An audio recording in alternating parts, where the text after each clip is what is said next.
الصلاة والسلام على محمد وعلى آله واصحابه واہل بیته وازواجه اجمعین۔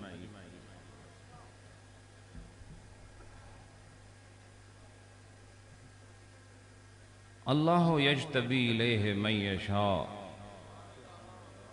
ویہدی الیہ من ینیب۔ صدق اللہ مولانا العظیم۔ جس شان کا یہ اجتماع ہے، آج کا یہ اجتماع شیخ العالم کے دور کے اجتماع کی یاد تازہ کر رہا ہے۔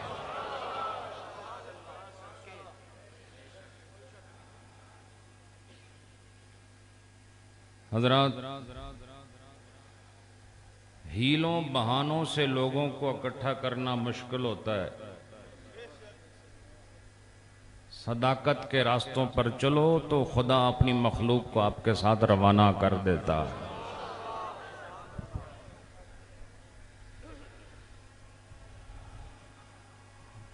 موسم بھی آج کچھ ہمارا یار نظر آتا ہے۔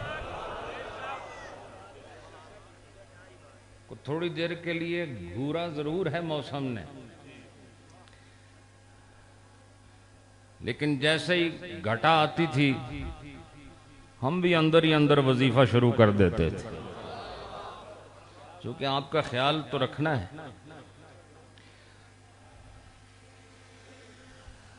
تو گویا یہ تائید ہے، پچھلے سال کی بارش کا برسنا بھی ضروری تھا، آج اس کا ٹھہرنا بھی ضروری ہے۔ اس وقت آپ کو نہلا کے صاف ستھرا کر کے بھیجا گیا تھا، اس وقت سے لے کے آج تک آپ صاف اتنے ہیں کہ اب بارش کی ضرورت ہے ہی نہیں۔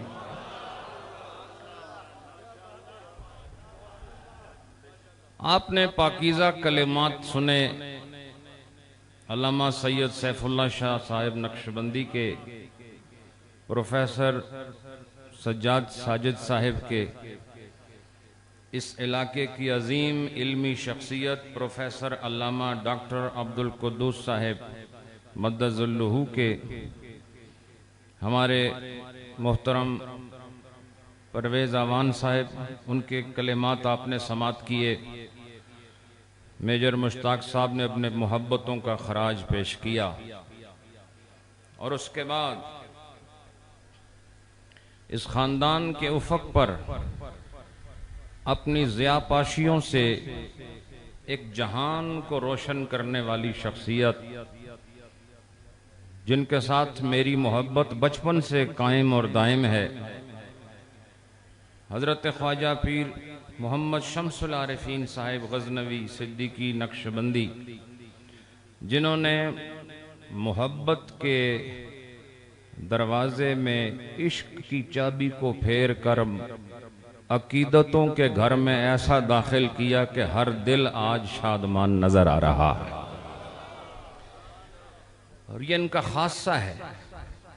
یہ تھوڑی دیر میں بہت سارا کام کر لیتے، تو ان کو آپ 1 گھنٹہ دیں یا 1 منٹ دیں، انہوں نے اپنا کام بہرحال کر دینا ہے۔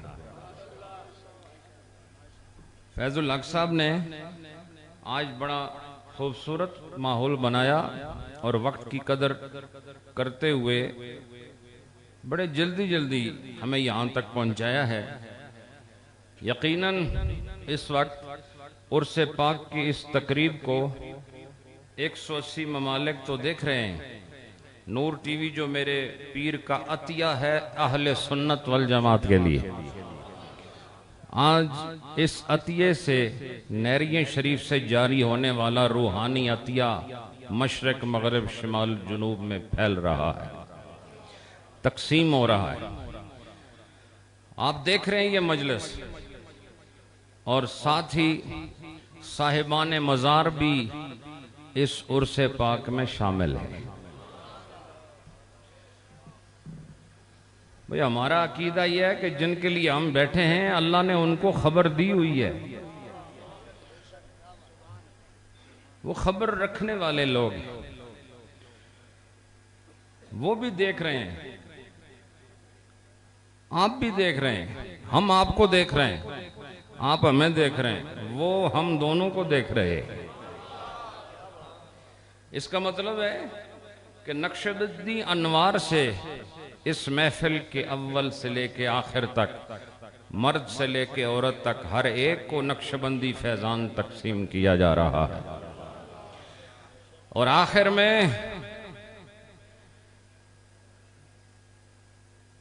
کلندر دوران اس خاندان کی عزت و عظمت کے نشان حضور خواجہ پیر شیر ربانی اسد، انہوں نے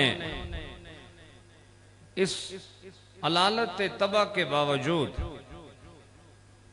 جن جذبوں میں ڈوب کر آپ کو اپنے دل کی آواز سنائی ہے، آپ اندازہ کر لیں کہ اگر علالت کا یہ حال ہے تو جب جوانی ہوئی ہوگی تو اس وقت مقام و مرتبہ کیا ہوگا۔ اور آخر میں میرے بعد صدر نشین بزم مشائخین نیریہ شریف حضور خواجہ پیر محمد فضل ربانی زاہدی، مرکزی سجادہ نشین نیریہ شریف، ان کی بھی پاکیزہ گفتگو سے آپ متمتع ہوں گے اور آپ کو بہت سارا فیض ملے گا، ان کی دعائیں ملیں گی۔ ہم سب مل کے ہاتھ اٹھائیں گے، وہ ہمارے لیے دعا کریں گے اور ہم ان کی درازی عمر کی دعا کریں گے۔ حضرات، میں نے ایک آیت کریمہ کا کچھ حصہ آپ کے سامنے پیش کیا ہے، وقت نہیں ہے، انشاءاللہ آج ہم کوشش کریں گے کہ جلد از جلد محفل کو سمیٹ کر دعا کی طرف بڑھا جائے، اور وہ لوگ جنہوں نے لنگر نہیں کھایا وہ پروگرام کے بعد واپس یونیورسٹی کی طرف جا کے لنگر تناول کر سکتے ہیں۔ ایسا ہی ہے؟ ماشاءاللہ۔ اللہ پاک آپ سب کو سلامتی عطا فرمائے، بولو آمین۔ اللہ نے فرمایا اللہ یجتبی الیہ من یشاء، اللہ یجتبی الیہ من یشاء۔ اس کا معنی کیا ہے کہ اللہ وہ ہے کہ جسے منتخب کر لے اپنی ذات کے لیے، تو اس کی شان مشیت کا نتیجہ یہ ہے کہ جسے وہ چاہتا ہے خاص اپنی خواہش و مشیت سے اپنا بنا لیتا ہے۔ یہ آیت آپ نے بہت بار سنی ہوگی۔ آیت کے پہلے حصے میں اجتباء ہے اور آیت کے دوسرے حصے میں کیا فرماتا ہے اللہ؟ وَيَهْدِي إِلَيْهِ مَن يَشَاءُ۔ ایک میں تو جو ہے نا، اللہ فرماتا ہے اللہ یجتبی الیہ من یشاء، اللہ اپنے لیے جسے چاہتا ہے پسند کر لیتا ہے۔ اس پسندیدگی کو اجتباء کہتے ہیں، بولو، اور اسی پسندیدگی کو استفاء بھی کہتے ہیں، بولو، کیا کہتے ہیں؟ استفاء۔ تو جس کو پسند کر لیا جائے اسے مجتبیٰ کہتے ہیں، اسے مصطفیٰ کہتے ہیں۔ یہ میں لغت کے اعتبار سے فی الحال بات کر رہا ہوں کہ اللہ کی یہ شان ہے کہ وہ اپنی مرضی سے جسے منتخب کر لے، تو جسے اپنی مرضی سے منتخب کرے گا وہ مجتبیٰ ہوگا، وہ مصطفیٰ، مصطفیٰ کا بھی یہی مطلب ہے، جسے اللہ پاک چن لیتا ہے، منتخب کر لیتا ہے، اسے مصطفیٰ کہتے ہیں، اور جسے اپنے لیے پسند کر لیتا ہے، منتخب کر لیتا ہے، اسے مجتبی کہتے ہیں۔ تو اللہ یجتبی الیہ من یشاء اور اللہ یستفی الیہ من یشاء، دونوں کا ایک ہی مطلب ہے۔ سمجھے کہ نہیں آپ؟ اس سے پتہ چلا کہ کچھ لوگ وہ ہیں ضرور کہ جن کو اللہ پاک نے اپنا بنانے کے لیے انہیں شریعت کے حوالے نہیں کیا، مشیت کے حوالے کیا ہے۔ اللہ یجتبی الیہ من یشاء، مشیت کسے کہتے ہیں؟ مشیت کہتے ہیں چاہ لینا، کہ میں چاہتا ہوں یہ میرا ہو جائے۔ تو جب خدا چاہے گا کہ یہ میرا ہو جائے تو پھر اس میں کسی واسطے کی ضرورت نہیں ہے۔ جسے خدا اپنا بنا لیتا ہے اسی کو مصطفیٰ کہتے ہیں، اسی کو مجتبی کہتے ہیں۔ اور اس لغوی اعتبار سے اللہ نے جنہیں اپنے لیے چنا ہے وہ آدم سے لے کے محمد الرسول اللہ تک یہ ساری جماعت نبیوں اور رسولوں کی مصطفیٰ بھی ہے، مجتبی بھی ہے۔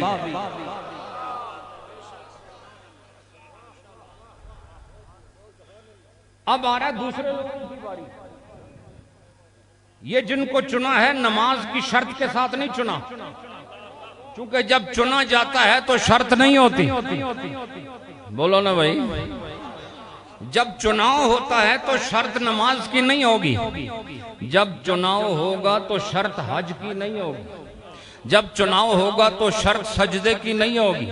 بولو آدم علیہ السلام نے کون سی نماز پڑھی تھی کہ وہ میرے ام کریم نے ابھی بتایا خلافت۔ اس پر بھی میں ایک بات کرنا چاہتا ہوں۔ خلافت اللہ نے عطا فرمائی، خلافت اللہ نے عطا فرمائی، اور اس خلافت سے پہلے کتنے سجدے کیے تھے آدم نے؟ کون سی شریعت تھی؟ بولتے نہیں ہو آپ لوگ؟ کوئی حج تھا اس وقت؟ بھائی جس لئے کعبہ ہی نہیں سی تو حج کڑے پاس ہونا ہے، بولو نا۔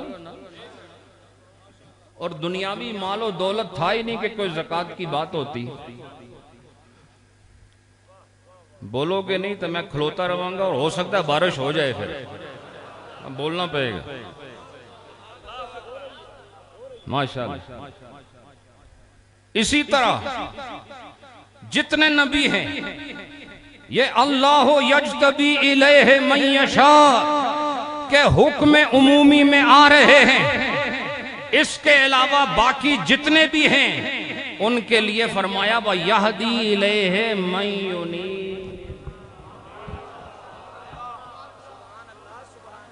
یہ جو پہلا حصہ ہے اس میں بھی کوئی خاصان امت شامل ہو سکتے ہیں، لیکن علی اطلاق، علی وجہ الاطلاق اگر یہ آیت کا حصہ کسی نفس پر صادق آتا ہے تو وہ ایک نفس ہے جسے نفس نبوت و نفس رسالت کہتے ہیں، کہ اللہ جن کو بغیر عبادت کے، بغیر ریاضت کے، بغیر شریعت کے، بغیر قانون کے، بغیر قاعدے کے، بغیر کلیے کے، بغیر کسی طریقے کے، بس اپنی چاہت سے اپنا بنا کے کائنات کو کہتا ہے یہ میرے بندے نماز کی وجہ سے میرے نہیں بنے، میرے انتخاب کی وجہ سے میرے بندے بنے۔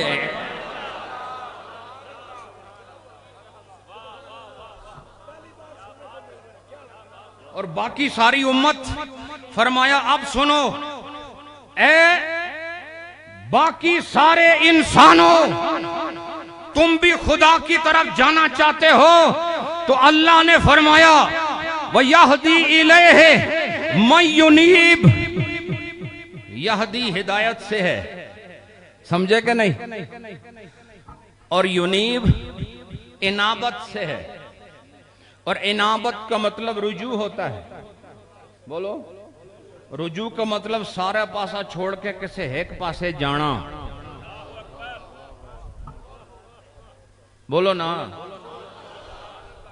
سارے اطراف چھوڑ کر ایک طرف کو چلے جانا، اس کو رجوع بھی کہتے ہیں، اس کو انابت بھی کہتے ہیں۔ اور فرمایا اللہ ہدایت دیتا ہے اس کو جو رجوع کرتا ہے۔ اللہ اپنی طرف ہدایت دیتا ہے جو رجوع کرتا ہے۔ اب میں آپ سے پوچھتا ہوں، یہ آیت آپ کے حوالے کرتا ہوں، علماء کے حوالے کرتا ہوں، آپ عوام الناس کے حوالے کرتا ہوں، خلفاء کے حوالے کرتا ہوں، میں عوام الناس کے حوالے کرتا ہوں، مشرقین و مغربین میں رہنے والوں آپ کے حوالے کرتا ہوں۔ وَيَهْدِي إِلَيْهِ مَن يُنِيبُ پر عمل کر کے دکھاؤ تو صحیح، اس کا معنی سمجھاؤ تو صحیح۔ کیسے پتہ چلے گا کہ اللہ ہدایت دیتا ہے انہیں جو انابت والے ہیں اور جو رجوع والے ہیں؟ تو پتہ چلا کہ رجوع کس طرف کرنا ہے، اللہ کی طرف کرنا ہے۔ تو اللہ کی طرف رجوع کرنے کے لیے یاد رکھو، رجوع ایک سمت کا تقاضا کرتی ہے، رجوع بغیر سمت کے نہیں ہوتی، اور جس طرف رجوع کرو وہاں کسی مقام کا ہونا بھی ضروری ہے، اور اللہ نہ سمت میں ہے نہ مقام میں ہے، نہ وہ خود سمت ہے نہ وہ مقام ہے، تو پھر اس کی طرف تم رجوع کیسے کرو گے؟ کیسے پتہ چلے گا کہ رجوع کیسا ہوتا ہے؟ تو بتا دیا، ارے تمہیں میری طرف رجوع کرنے کا کوئی پتہ نہیں، جنہیں میں نے اپنی پسند سے اپنا بندہ بنا لیا ہے، تم ان کی طرف رجوع کرو، وہ تمہیں بتائیں گے خدا کسے کہتے ہیں۔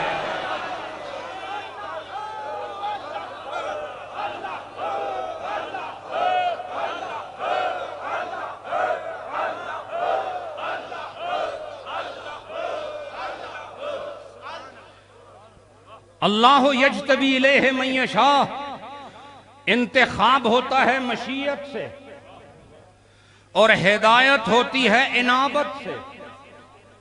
انتخاب مشیت سے، لہذا میرا تمہارا انتخاب نہیں ہوگا، میرے تمہارے لیے اللہ کی طرف جانے کے لیے انابت ہوگی، اور انابت کہتے ہیں شریعت کو۔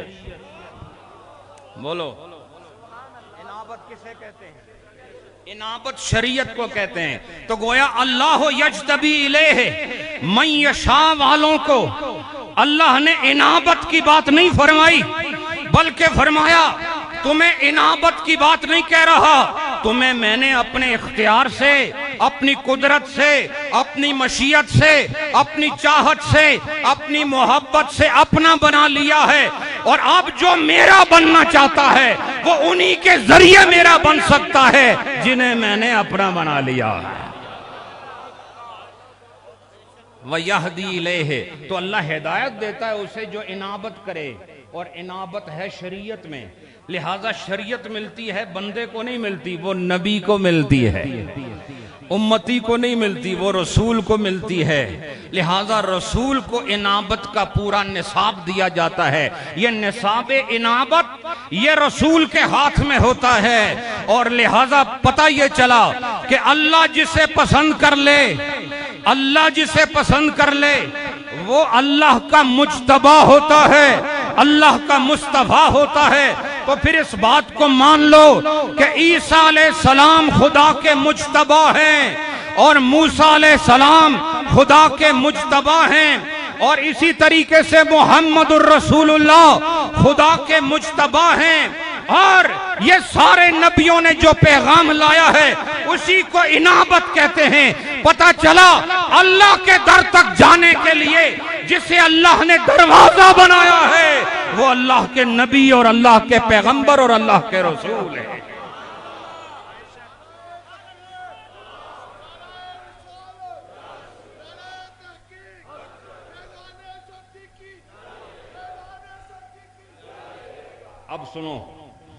اب سنو، ہدایت ہے انابت میں، بولو ہدایت ہے انابت میں، اور انابت ہے خدا کے انتخاب مشیت میں، اور وہ ہے اللہ کے نبی، اللہ کے رسول جو خدا کی مشیت کے ذریعے سے خدا کے ہو گئے ہیں۔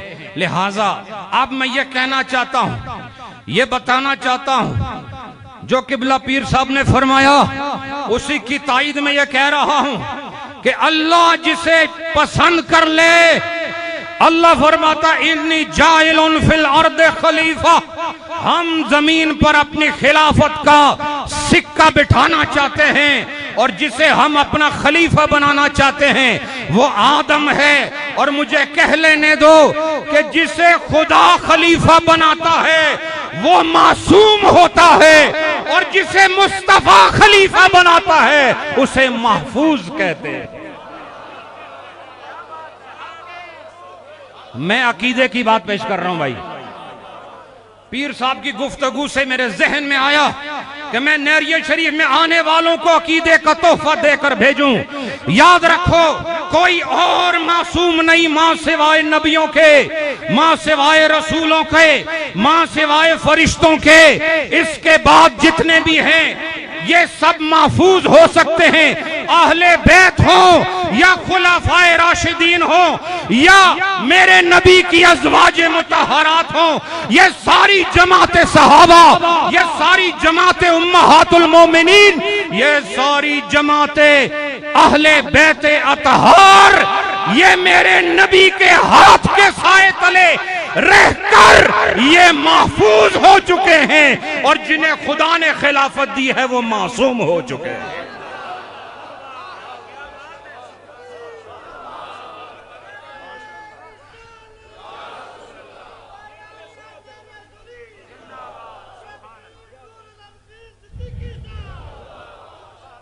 حضرات پتہ چلا کہ ہم ان کے لڑ لگے ہوئے ہیں جو مجتبین اور مستفین ہیں، بولو جنہیں اللہ نے پسند کیا ہوا ہے، وہ بتائیں گے انابت کیا ہوتی ہے۔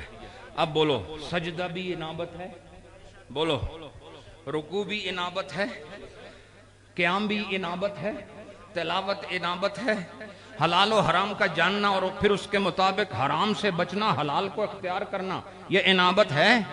حج کرنا انابت ہے۔ تو بولو اللہ فرماتا ہو یہدی الیہ من ینیب، میں اس کو اپنی طرف بلاؤں گا جو انابت کرے گا، اور انابت ملتی ہے در مصطفیٰ۔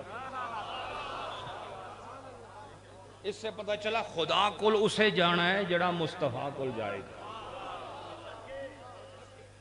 اس سے پتہ چلا کہ روٹ ہے، روٹ ہے۔ کیا پتہ چلا اس سے؟ روٹ ہے۔ روٹ انگریزی زبان میں دو معنوں میں آتا ہے سپیلنگ کے ڈیفرنس کے ساتھ۔ ایک روٹ ہوتا ہے راستے کا، اور ایک جڑ کو بھی روٹ کہتے ہیں، سمجھے؟ تو سمجھ لو روٹ بھی وہی ہے جو نبی تک جاتا ہے، اور ہر اصل کی اصل روٹ بھی محمد کی ذات، سمجھے کہ نہیں؟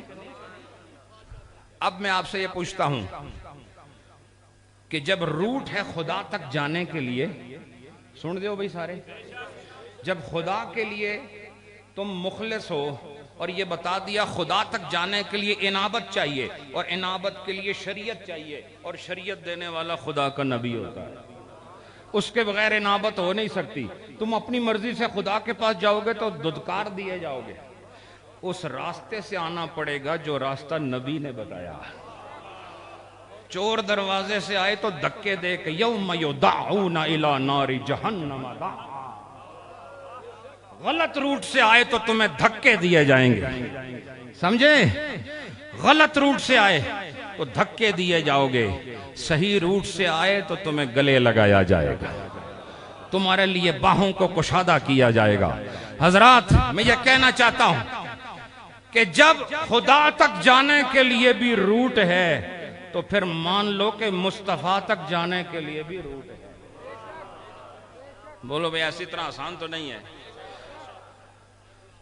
اللہ تک جانے کے لیے ایک راستہ ہے، اور نبی تک جانے کے لیے بھی ایک راستہ ہے، اور یاد رکھو اس راستے میں تمہیں ہر صحابی سے ملنا پڑے گا۔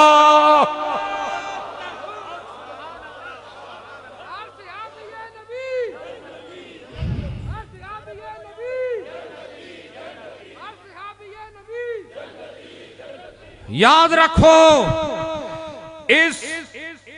مقصد کو پانے کے لیے اور اس منظر کو پانے کے لیے اور اس منزل کو پانے کے لیے تمہیں ہر صحابی سے ملنا ہوگا، اہل بیت کے ہر رکن سے ملنا ہوگا، چاہے حسن ہے یا حسین ہے، فاطمہ کے قدموں میں پہنچنا ہوگا، علی کے شان اعلیٰ کو ماننا ہوگا، اور عمر فاروق کی عدالت پر ایمان لانا ہوگا، عثمان ذو نورین کی حیا پر ایمان لانا ہوگا، اور بعد از انبیاء و مرسلین اولین و آخرین میں افضل العباد ابو بکر کو ماننا ہوگا تو در مصطفیٰ پہ حاضری ہو جائے۔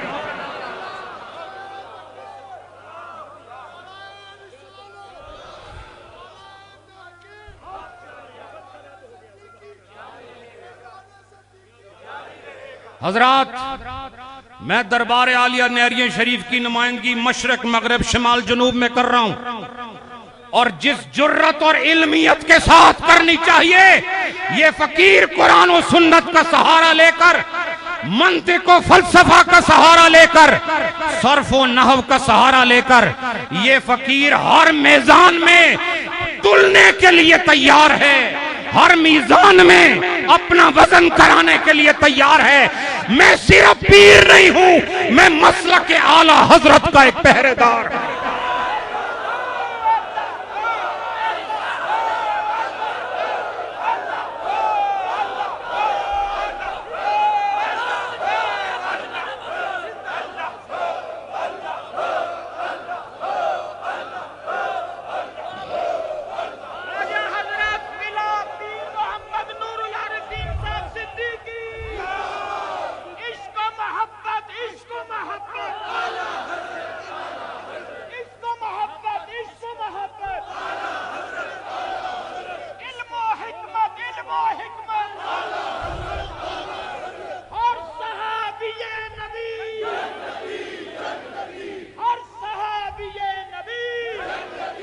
کھڑے ہو کر یہ نعرہ لگاؤ، کھڑے ہو جاؤ۔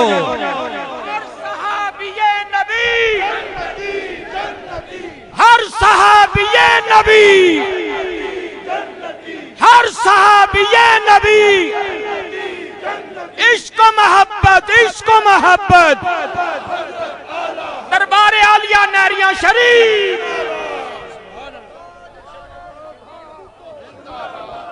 بڑی نواز، بیٹھئے بھائی، بیٹھ کے۔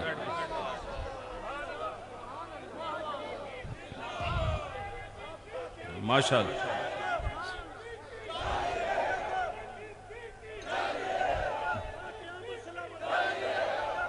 بیٹھئے بیٹھئے۔ حضرات، یہ دور ہے پیروں کا میدان میں آنے کے لیے۔ اگر یہ پیر نہیں بولیں گے تو کون بولے گا؟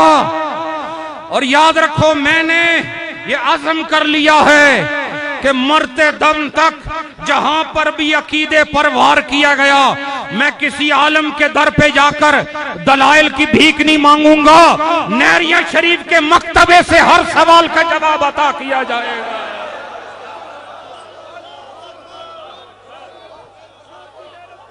الحمدللہ، ہم علماء کے مؤکرین میں سے ہیں، محترمین میں سے ہیں، ان کا اقرار بھی کرتے ہیں، احترام بھی کرتے ہیں، لیکن آستانے کا یہ حق ہے کہ جہاں فتنہ ہو سب سے پہلے نمودار ہونے والی کوئی دستار ہونی چاہیے۔ سمجھے کہ نہیں؟ اب تعویذ والی پیری مریدی گئی، اب صرف دم درود والی پیری گئی۔ آج اگر نبی کے ایوان محبت اور مدینہ المنورہ میں، اے جہان کے پیرو مرشدو، اگر تم اپنا سکہ منوانا چاہتے ہو غلامی کے لیے، تو در رسول پر اب صرف تعویذ دینے اور دم دعاؤں کے ذریعے سے مقبول نہیں ہو سکتے۔ تمہیں عقیدہ اہل سنت کے لیے سر بکف ہو کر میدان میں اترنا ہوگا۔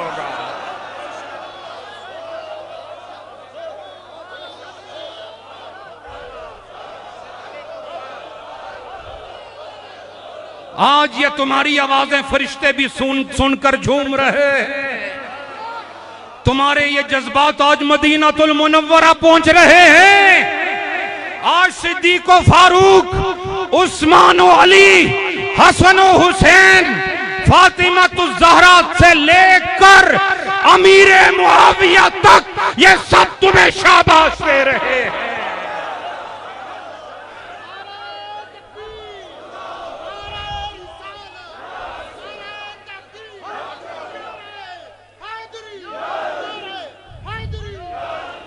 حضرات، وقت نہیں ہے. ہم نے اپنے عظیم سرپرست خاندان نہریہ شریف کی جان، نہریہ شریف کی شان، میرے عم کریم کی بارگاہ ہمیں جانا ہے. میں ایک دو باتیں اور کر لوں. جب پیر صاحب نے مسئلہ چھیڑ ہی دیا تو میں بھی چھوڑوں گا تو نہیں.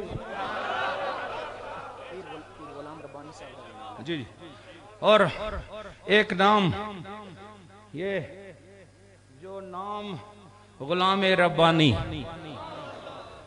عظیم نام، صورت بھی حسین، نام بھی حسین. ہمارے چاچوں میں انتہائی لطیف مزاج کے مالک چاچا، بہت پیار دینے والے، مشفق و مہربان، اس گھر کے صاحبان پیر امام ربانی فاروقی رحمت اللہ علیہ کی نمائندگی صاحبزادہ حامد ربانی صاحب یہاں فرما رہے ہیں. پیر عزیز الرحمن قمر صاحب کے عظیم صاحبزادے یہاں نمائندگی فرما رہے ہیں. اور توردیر شریف کے ہمارے قبلہ صاحبزادہ صاحب مجدد ظاہر بادشاہ صاحب، مجدد صاحب، جنید صاحب، سب یہاں موجود ہیں. حضرات، یہ ایک حسین گلدستہ ہے. مجھے بولو، پیر صاحب نے آج آپ کو یہ کہا کہ سٹیج میں کوئی اور بھی ہونا چاہیے. میں نے آج سے 5 سال پہلے ہاتھ ایسے لہرا کے کچھ کہا تھا، کچھ یاد ہے آپ؟ میں نے کہا تھا آ جاؤ، اب بھی سن رہے ہوں گے، لیکن شریعت کے دائرے میں آنا ہوگا. صرف باتوں سے نہیں آنا ہے. باتوں سے ہم عربی پنجابی میں کہتے ہیں اک گئے ہیں. سمجھے کہ نہیں؟ سمجھ گئے کہ نہیں بھائی؟ باتوں سے نہیں، ہر کام ضابطے سے ہوگا. اور یہ مشائخ جو فرما رہے ہیں یہ پوری ذمہ داری قبول کریں گے. صرف اعلان سے بات نہیں ہوگی، بلکہ 8 سال کے جتنے حقوق کو غصب کیا گیا اس کا حساب بھی لینا ہوگا. ہم کون ہیں جو ملنے کو انکار کرتے ہیں؟ جو بھائی اور بھائی کے ملنے کو ناپسند کرے وہ میری نبی کی شریعت کا غدار انسان ہے. آج جس مصیبت سے اٹھ کر 8 سال بعد مجھے آپ یہاں دیکھ رہے ہیں، ہر حق کو مجھ سے سلب کیا گیا. محی الدین ٹرسٹ کو بند کر دیا گیا، نور ٹی وی کو بند کر دیا.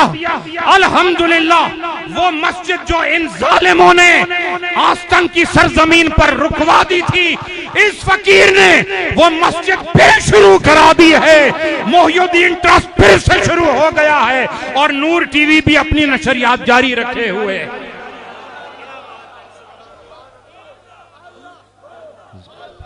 ماشاءاللہ. بس جی ذکر کریں گے انشاءاللہ آخر میں. یاد رکھو، یونیورسٹی اور کالج یہ ہمارے باپ دادا کی جاگیر نہیں ہے. اور جو ظالم اسے باپ دادا کی جاگیر سمجھ کے خرچ کرے گا، وہ کوئی بھی ہو، خون کا بندہ ہو یا خون کے غیر کا ہو، ہم ہر ایک کو مسترد کرتے ہیں. سب سے زیادہ انسان حقیقت پسند وہ ہوتا ہے جو امین ہوتا ہے. یہ صرف ہاتھ لہرانے سے بات نہیں بنے گی، یہ تو آپ کا شوق ہے. اس کے پیچھے جو تاریک اور سیاہ رات چھپی ہوئی ہے، پہلے اس کو روشنیوں کے ساتھ آشنا کرنا پڑے گا. اور جب یہ کام ہو گیا تو یہ میرے سرپرست جدر کہیں گے میں جانے کے لیے تیار ہوں. مجھے بتاؤ، ان سے ہی پوچھ لینا، میں ان کے پاس بھی خود ہی گیا تھا نا. بولنا نہیں ہو، مجھے بلایا تو نہیں گیا تھا. میں نے اپنے چھوٹے ہونے کو قبول کر کے ان کی بارگاہ میں حاضری پیش کی تھی. بولو نا. اس سے پتہ چلا میرے مزاج میں قبولیت کا مادہ اللہ نے رکھا ہوا ہے. لیکن ضابطہ چھوڑو گے؟ قاعدہ چھوڑ سکتے ہو؟ قاعدہ و ضابطہ نہ چھوڑو. تو جب قاعدہ بھی پورا ہو گیا، ضابطہ بھی پورا ہو گیا، تو صلح کا کام بھی پورا ہو جائے گا. اور میں ایک بات اور کرنا چاہتا ہوں، ان مشائخ کے پاس اتنی طاقت ہے، اتنی صلاحیت ہے، اتنی قدرت ہے، اتنی علمیت ہے کہ یہ تمام تر جتنے بھی اصول ہیں ان کو سامنے رکھ کر یہ سارے کا سارا مسئلہ حل کروا سکتے ہیں. یہ میرا عقیدہ ہے. اور آپ نے دیکھ لیا اس فقیر کی محنت. آج 8 سال کے بعد بتاؤ شیخ العالم والا منظر نظر آ رہا ہے کہ نہیں نظر آ رہا؟ تو مجھے ظاہری طور پر ضرورت نہیں، میں صرف حکم خدا کی خاطر اس صلہ رحمی کے رشتے کو پھر سے جوڑنے کے لیے اپنی حیثیت کو گرا بھی سکتا ہوں، اس کے لیے اپنے آپ کو منوا بھی سکتا ہوں، لیکن جو حقوق ہیں ان کی ادائیگی لازم ہے. جو گزر گیا وہ بھی لازم. یہ جو ٹرسٹ تھا بالکل ختم ہو گیا تھا، وہ حضرت صاحب کی ملکیت سے نکل چکا تھا، اور ٹی وی کا بھی یہی حال تھا، وہ بھی نکل چکا تھا. اس فقیر نے اسے پھر سے باہر سے اندر لایا ہے، اور اس ٹرسٹ کے جانے کی وجہ سے مجھے اپنے شیخ کے نام سے علاؤالدین ٹرسٹ کو متعارف کرانا پڑا. اور آج یہاں برطانیہ کے لوگ موجود ہیں، ہمارے خلیفہ محبوب، ہمارے حاجی عجائب صاحب اور دیگر بہت سارے یہاں موجود ہیں.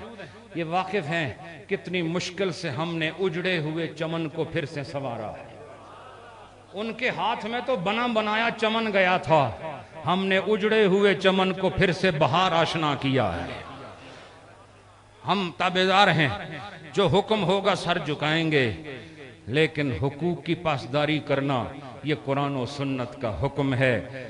یقیناً آپ سب لوگ اس سے اتفاق، اب بتاؤ اتفاق کرتے ہو کہ نہیں؟ ہاتھ لا کے بول دو. اور ایک چیز اور بھی کہہ دیتا ہوں کہ یہ ہمارے جو مشائخ اور کبار ہیں، اللہ ان کے چہروں کو سلامت رکھے. یہ نوری چہرے، بس ہمیں ان سے اور کچھ بھی نہیں چاہیے. یہ صرف ہمارے ساتھ بیٹھے رہیں، ہمارے لیے دنیا آخرت کا خزانہ ہے. یہ ساتھ بیٹھے اس سے بڑا اور کیا منظر چاہیے. لیکن ایک بات کہہ دینا چاہتا ہوں، جس طرح آج ہمارے سٹیج پر کوئی ایسا تھا نا جس نے کہا کہ یہ کام ہونا چاہیے، 1 ہفتے پہلے بھی تو سٹیج لگا تھا. ہاں بولنے نہیں ہو؟ اس میں ایسی بات کرنے کی جرت کوئی کر سکتا ہے کیا؟ اس میں ایسا کوئی صاحب شعور نہیں تھا؟ کوئی نہیں تھا تو خود منہ کھول دیتے. تسی بھی بالکل نکمے ہو، بول دے کوئی نہیں ہو، اور خود ہی منہ کھول دیتے کہ چلو جڑے میرے نالے ہے ہی نکمے ان، پہلے دن تو لے کے ہون تک میں کہنا کہ پائیاں نو ایک ہونا چاہیے دا. لیکن اے فخر بھی اللہ سانو دیتا کہ ساڑھے سٹیج اتے آ کے ساڑھے ایک سرپرست نے 2 بچھڑے ہویاں نو ملان دی گل تے کیتی ہے نا.